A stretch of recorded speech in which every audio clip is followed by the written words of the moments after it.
Përshëndetje miq të gazetës Demos. Një biznesmen i suksesshëm në diasporë ka vendosur që të garojë në zgjedhjet e 7 qershorit në listën e PDK-s. Me mua sot është zoti Isak Neziri. Zoti Neziri, fillimisht faleminderit për kohën. Faleminderit juve. Apo na tregon mas pari pse numri 99 dhe pse vendoset që me garu këto zgjedhje për deputet. Faleminderit shumë për ftesën, faleminderit për kohën. Për numrin 99, të them të drejtën, në zgjedhjet e 9 shkurtit 2025 më është dhënë numri nga partia.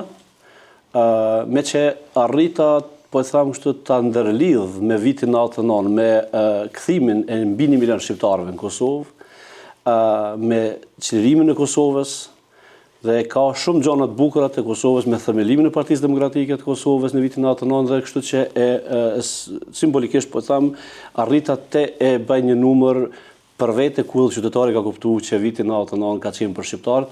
Në këtë kohë, ose në këtë periudhë e fushatës, unë kam fol pak për numrin, por kam fol më shumë për punët, me që e ndërlidha numrin edhe punët, qytetari kuptoi shumë shpejt dhe kam, me të thënë të drejtën, nihem shumë i privilegjuar që kam numrin 99 është për qeftash, kështu që do e mbaj përjetësisht edhe jashtë politikës si numër timin, po e tham kështu të fatit. E tham që vjen nga diaspora, bashkëdhetar ju në diasporë, në Mërgat, e dim që sa herë flitet për diasporë, zakonisht është një debat që thuhet që lëvizjeve vendosje, pra ka thith më së shumti vota, pra nga diaspora.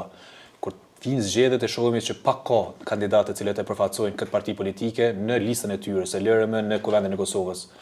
Pse vendosem ju bashku pikrisht PDK-s edhe çka mendon që mundesh ju ofru pra qytetarëve diasporës në kuvendin e Kosovës nëse siguron një ulse? Po, unë isha që nga fillimi antar i Partisë Demokratike, do të thotë që nga fillimi ose që nga themelimi i Partisë Demokratike, por për opinionin dhe me u duk në këtë rast për opinionin që nga viti 2022 ka vendosur për të jem për opinionin i njohshëm.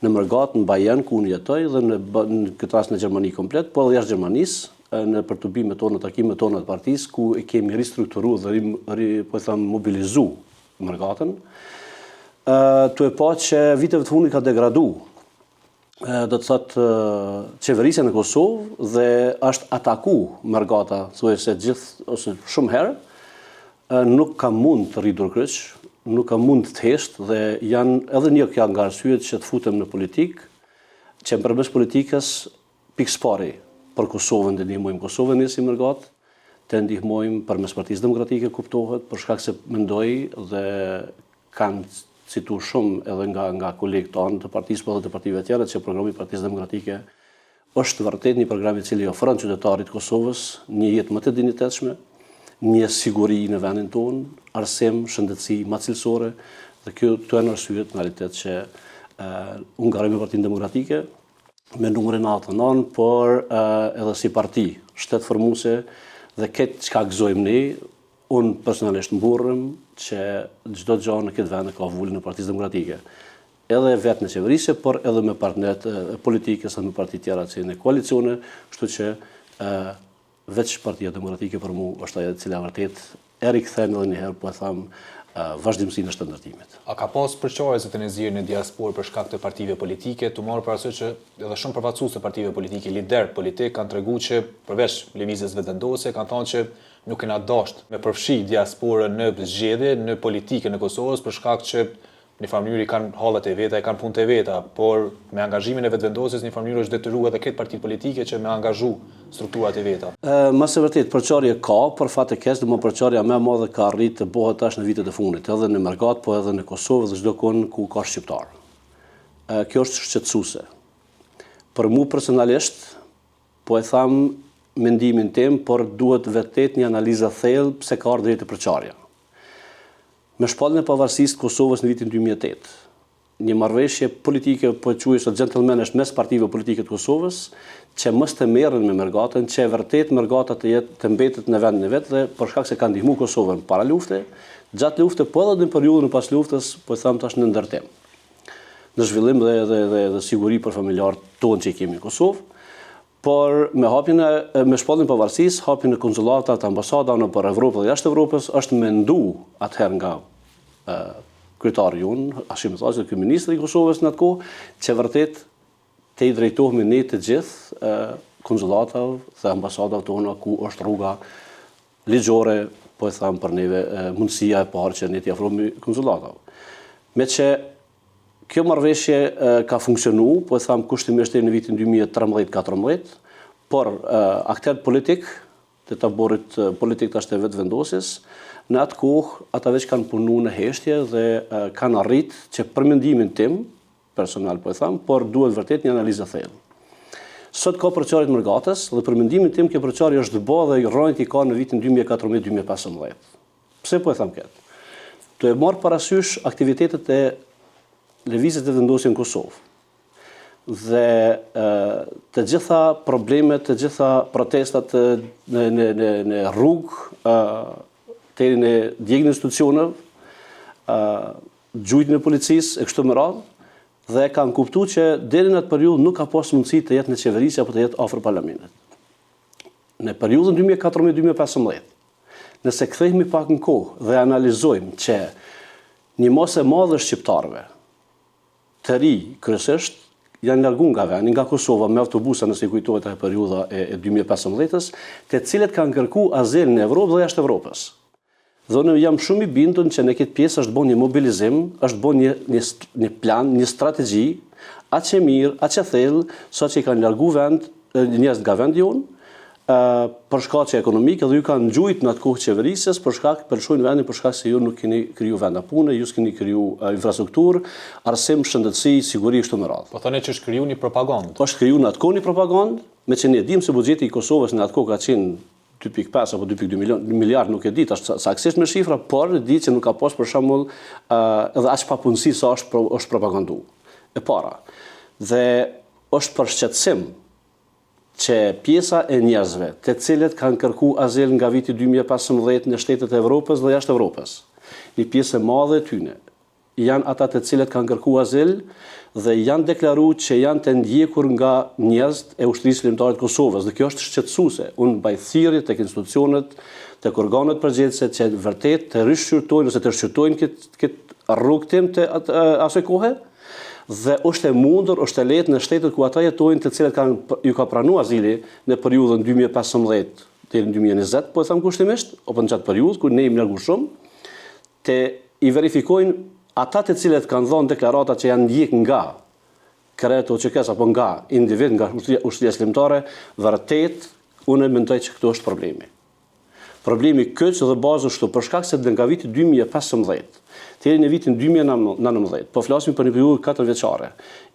Kushtimisht ose nëse më lejo të them, unë mendoj që ata janë rekrutuar dhe unë mendoj që ata janë vërtet ata mërgata e cila sot për fat të keq e atakon ushtrinë shlimtare, i atakon general të ushtrisë shlimtare, i ofendon në mënyra të ndryshme familjet e veteranëve, të invalidëve e kështu me radhë.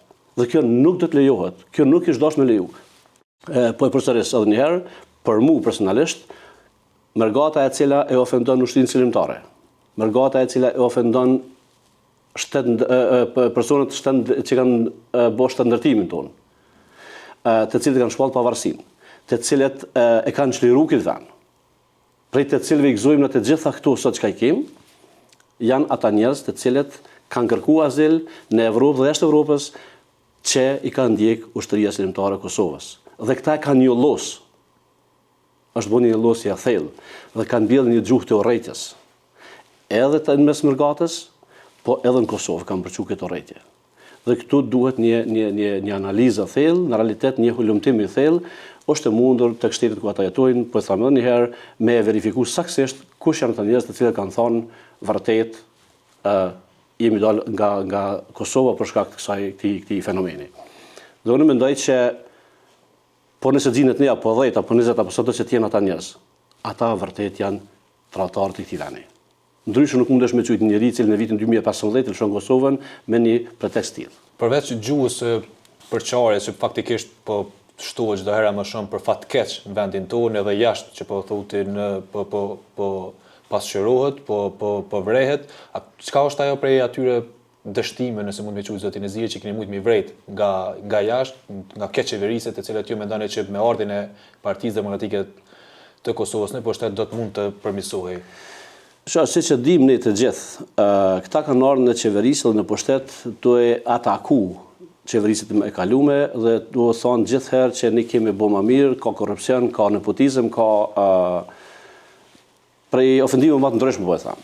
Por që nga viti 2019 që qeverisin këta, në mandatin 2021-2025, në 4 vitin qeverisja dhe tash në vitin që tash në vit pa qeverisje, në ushtrus detyrën në këtë rast në qeveri, ta kanë dëshmu që nuk din e para punës me qeverisë dhe nuk ka asnjë investim, po e tham, në këtë vend, në asnjë fush, ku për mu janë 4 shtyllat e shtetit kryesore, po e tham siguria vendit, zhvillimi ekonomik, shëndetësia dhe arsimi.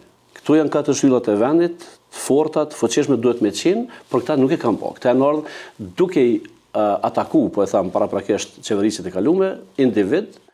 Në realitet këta e kanë bërë, domethënë, s'kan ditë me po këta edhe veç ma shumë e kanë damtu. Në këtë rast e kanë damtu definitivisht strukturën, thelbin e shtetit. Ju keni deklaruar që Albin Kurti po e bankroton shtetin. Ku e bazoni këtë? Me që vinë nga fusha e biznesit, mendoj që po nisëm tek shpërndarja parave. Sot me një buxhet vjetor mbi 4 miliard euro, dhe mos me ka në gjendje si kryeministri i vendit, me kabinetin qeveritar, te i ofroj qytetarit një jetë të dinjitetshme. Me që ky ka thonë që rinia e Kosovës po lëshon vendin për shkak se s'ka punë. Dhe ky tash e 6 vite, as edhe një vend punës, as edhe një investim strategjik, as edhe një kompani nga jashtë nuk ka një investitor. Është e kotë çka thot në televizion apo në emisione të ndryshme që ne kemi zhvilluar, ne kemi investuar. Ne të gjej vetëm një projekt zhvillimor i cili është bërë tash e 6 vite. Ne të gjej vetëm një projekt, një investim nga jashtë. Qoftë nga miqtan, qoftë nga afarist evropian apo edhe vetë kosovarët. Ky ka pas edhe mos ka bëj të hapim dritarën apo hapja dritarës apo një pjesë për Mergatin që nuk dihet absolut çka ka ndodhur me atë pjesë, apo ka pas edhe fondin për siguri në të kohën për ushtrinë e Kosovës. Deri sot nuk ka asnjë llogaridhënie për shembull çka ka ndodhur me ato parë. Por pse ka bankrutuar shtetin? Po e them prapë. Shpërndarja parave tek qytetarët. Në këtë formë të cilën e ban kë, t'jap me kuptuar që nuk ka lidhje as vetë kryeministri, as vetë ministri i financave për një qeverisje dhe për një zhvillim të Kosovës. Dhe bankrotimi është definitivisht kur i shpërndan miliona euro tek qytetarët. Unë jam për me shpërnda parë të qytetarët, por jo në këtë formë. Unë jam për me pas qytetari i Kosovës, dhe fëmijët e Kosovës, dhe studentët e Kosovës, një pagë mujore. Pse jo fëmijët e kenë shtesat, po e tham kushtimisht parafërsisht si fëmijët në Evropë. Pse jo mos të kenë student bursat të ndryshme nga shteti dhe pse jo mos të favorizohen student. Pse jo mos të ketë pension, por jo vetëm në periudhë të fushatave dhe periudhë të zgjedhjeve, me ka 100 euro apo 200 euro ti shpërblej, po e tham kushtimisht njerëz të Kosovës dhe indirekt blerje votës. Por qytetari ka kuptuar, ne jemi përdit rrugëve, jemi përdit në takime, jemi përdit me afarist, jemi përdit me njerëz të Kosovës, e kanë kuptuar që në këtë formë nuk funksionon për shkak se ta jap 100 euro mbrëmje, ti dërgon si student apo si fëmijë, si shtesat e fëmijëve, por ne ti merr 150 nesër në mëngjes për rrymë. Dhe kjo është ajo që qeverisja aktuale definitivisht është duke e degradu pikësfari shtetin e Kosovës në raporte politike edhe me Bashkimin Evropian, edhe me miqtanë, edhe me Shtetet e Bashkuara të Amerikës, po edhe degradim definitiv financiar për kompanitë vogla, të mesme, të mëdha. Unë pengon dhe mbrengos fakti që unë shoh për ditë kudo në Kosovë kompanitë që mbyllen. Për mu personalisht në kupton mbyllja e kompanisë, largimi i punëtorëve. Largimi i punëtorëve nuk e gjen vetën, do duhet të lëshu Kosovën. Dhe kjo qeverisja aktuale është ajo e cila ka thonë që ne kemi bëu më mirë. Në realitet këta e kanë degraduar komplet. Këto është një shkatërrim total. Në zgjedhjet e kaluara zotin Eziri keni performuar goxha mirë, 18.000 vota diku, por nuk arritët me siguri ulse. Në këto zgjedhje ambinon që komuna Drenasi do të përfaqësohet, të marrë parasysh që tash zoti Shala veç është tërheq prej kandidaturës e tij për deputet. Po, unë kam marrë jam garë në realitet për pej nënë shkurtit, për herë të parë kam qenë me nënë shkurt, ku kam pas mbi 17.000 vota. Është një neri veçantë i cili më është dhënë nga qytetarët e Kosovës në regionin tim të Drnicës. Në atë kohë kisha mbi 6.000 vota, por në Kosovë mbi 17.000 për herën e parë. Në herën e dytë dhe unë konsideroj që nga nënë shkurtit deri me 28 dhjetor kemi pas veç një po e tham ripërsëritje ose përsëritje të votimit për shkak se s'ka pas qeveri. dhe rinumërimet kanë zgjatë mbi 4 muaj nëse s'gaboj. Për mua nuk ka pas qeverisë dhe i bën që i kemi ripërsërit votimet në 28 dhjetor. Në 28 dhjetor, ne si parti konsideroj që jemi dalë fitimtar, për shkak se kemi qenë të vetëm në garë, kemi qenë pak koalicione paraprakisht, po e tham para zgjedhjeve, dhe nëse marrim numrin e votave si parti e vetme, Partia Demokratike e Kosovës, për qytetarin me thjeshtëzu është fitimtare edhe në shkurt po në dhjetor. Si parti e vetme në garë ka mbi 180.000 vota dhe është partia e parë. Pavarësisht se këta tjetë kanë qeverisë, në këtë rast VV-ja, mirë po i ka shumë partner koalicioni, patjetër, mbrana vetës, dhe kuptohet që me koalicion, me partner koalicioni ka marrë vota më shumë. Unë si person, në 2025, në 28 dhjetor, dikun rreth 18.000 vota, dhe kam kuptu që është një vot organike, një vot vërtet që qytetari ka kuptu vizionin tim, qytetari e don atë që ka unë e kam prezentu përmes Isakut në këtë rast, përmes meje, dhe programin e Partisë Demokratike e ka ledhatu dhe kam mbështet Isakun me vot, rreth 18.000 vota. Ne shpresojmë shumë si Parti Demokratike që prapë për zgjedhjet e 7 qershorit 2026 do ja dalim, jemi garë për me qenë të partë, i kemi ofruar një program shumë të mirë për jetën e qytetarit, shumë të mirë për Kosovën, një zhvillim ekonomik, një arsim cilësor, një shëndetësi të mirë dhe mbi të gjitha siguria e shtetit. Kthimi tek partnerët evropian dhe në fundit, në fund ditës tek Bashkimi Evropian, po së gjithsesi, por edhe tek Shtetet e Bashkuara të Amerikës. Kjo është kyçe vendimtare për neve. Ne duhet të bëjmë punë shumë. Shpresojmë shumë që me 7 qershor të ja dalim, por me vizionin e Bedri Hamzës, kryeministit ton, programin e Partisë Demokratike dhe prezentimin e kandidatëve nga vetë lista që jemi 110 me zotëri Hamzën, besojmë shumë që do të jemi parë në zgjedhjet e 7 qershorit. Thamë më herët sa i përket atë pjesën e Mërgatës që tha që ka atakuar shërbëtarët e Kosovës përmes i gëru një azil në vendet e Evropës. Ne dim që shumë herë keni folur edhe për lirimin e ish-kreve të ushtrisë shërbëtarët e Kosovës, duke marrë pjesë direkte edhe në organizimin e protestave për lirimin e tyre. Çka presni për këtij procesi kaq të padrejtë në gjykatë speciale? Ne presim lirimin e krerëve të ushtrisë shërbëtare, e krerëve të shtetëndërtimit tonë, të gjithë atyre që janë në Hagë. Tu nis prej presidentit Hashim Thaçi, Kadri Veselit, Jakub Krasniqit, Recep Selimit dhe të gjithë atyre që janë të dënuar në Hagë atje, për menimin tim dhe për menimin ton si parti dhe si kosovar, unë tham që është një gjyq i politizuar. Nuk ka të bëjë me drejtësinë absolut. Po duket që është politike, vetë fakti që është shty vendimi deri me 20 korrik tash në këtë kohë, t'jap me kuptu që mbas 5 vite gjysmë nuk kanë aftësi të marrë një vendim të duhur, i cili është të jetë vendimtar për historinë e Kosovës, do të largohet ajo vrenësira nga Kosova dhe njëherë për gjithmonë dili do rrëzoj Kosovën, për shkak se ata njerëz e mbrojnë luftën e drejtë e ushtrisë shërbëtare të Kosovës, një luftë e cila vërtet mas shumë shekujsh është arrit përmes këtyre djemve, përmes këtyre burrave, përmes këtyre vizionarëve dhe jemi sa ku jemi. Kështu që ne presim vetëm lirimin e tyre me 20 korrik. Po shpresojmë gjithë tek e fundit gjithë shqiptarët të cilët ndijnë veten shqiptar në lirimin e tyre, një mesazh për fund për gjithë ata qytetarët të cilët do dalin me 7 qershor që të votojnë. Për të gjithë qytetarët e Kosovës dhe jashtë Kosovës, për të gjithë ata të cilët kanë drejt vote në Kosovë, unë mbaj thirrje që të jenë të kujdesshëm kudo që ata votojnë tek partitë e tyre. Unë mbaj thirrje për Partinë Demokratike që të jenë ata vërtet votues të cilët e kuptojnë programin saktësisht, por të votojnë Partinë Demokratike për shkak se përmes Partisë Demokratike ka mundësi të rikthehemi prapë në shtëndërtim. Por mesazhi im është që vërtet qytetarët të jetë i kujdesshëm me votën e vet, për shkak se vota është besim. Dhe nëse neve na jepet besimi i qytetarit e marrim një ulësi në Parlamentin e Kosovës, në këtë rast po flas unë për veten personalisht, por edhe shumë tjera, po të gjithë mendojnë po ashtu si unë, ne jemi ata të cilët jemi ose nihemi të privilegjuar me qenë në listën e Partisë Demokratike, me përfaqësu Partinë Demokratike dhe me kërku votën për Partinë Demokratike për Kosovën tek qytetari. Deri në futin në parlament dhe për momentin që futim në parlament, unë konsideroj që është një sakrificë dhe nën kuptojmë për mua personalisht që Parlamenti i Kosovës duhet të jetë kushtimisht po e tham, po e quaj si vije frontit, ku mbrohet interesi i shtetit, ku mbrohet interesi i qytetarit. Dhe nuk duhet me u pa ndryshe parlamenti përveç se një vijë e frontit, po e tham prap kushtimisht ku mbrohen interesat shtetënore, interesat e qytetarëve. A mund përfundohen projektet për këtë përfund, ashtu që cilat kanë bërë gjysmë e që shumë qytetarë po ankohen, qoftë për rrugë, qoftë për stadiume, spitale, shkolla ndryshme? Me Partinë Demokratike definitivisht që përfundohen për shkak se ne kemi thënë dhe kemi bën, domethënë ato premtimet tona apo punë tona të cilat i kemi filluar dhe kemi mbaruar.